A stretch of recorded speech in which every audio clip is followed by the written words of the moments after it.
Assalamualaikum and hello everyone.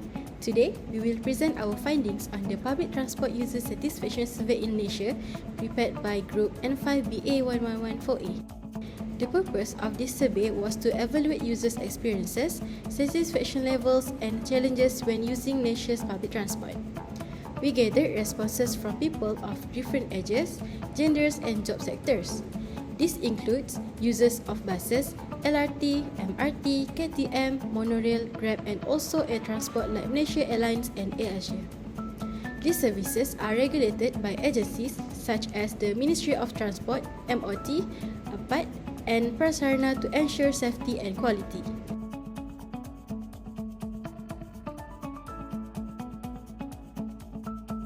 Next, let's look at the demographics of our respondents. The majority were aged between 18 to 25 years old, meaning most users were young adults. Most of them were students or working professionals. We also noticed there were more female respondents than male, and many of them use public transport daily, mainly to commute to work or school. This shows a high dependency on public transportation, especially among urban youth, not only for convenience but also for environmental reasons. Moving on to user satisfaction factors, most users rated cleanliness and comfort at 3 or 4, meaning acceptable but with room for improvement. Better air conditioning, seating and space were the main concerns. Punctuality received mixed feedback. Many users experienced delays which reduced their trust in the system. On the bright side, the ticketing system was rated positively, especially the use of e-wallets and easy purchasing. In terms of staff behavior, most respondents rate it as average. There is a clear need for staff training in communication and better customer service. Based on our data, the main challenges faced by public transport users include: first, overcrowding, reported by 60% of users, which affects comfort and safety. Secondly, delays, experienced by over half of the respondents, especially during peak hours.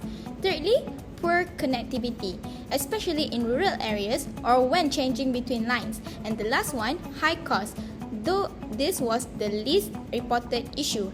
Only 8.8% said they faced no issues at all. These findings clearly show there are several areas that need urgent attention to improve user satisfaction. Now, let's look at some user suggestions on how to improve the system. First, to stop overcrowding, users suggest adding more coaches and increasing frequency of trains. Second, poor connectivity, especially in rural areas, they suggest adding feeder buses or using apps like Grab to improve last mile access. Third, for poor maintenance, they recommend more frequent inspections and fixing broken machines or escalators. Fourth, for delays, they request better scheduling systems and real-time updates. Last but not least, for safety, especially for women, suggestions include adding CCTV, security staff, and enforcing women-only coaches. In conclusion, while Malaysia's public transport plays an important role in daily life, there is still room for improvement.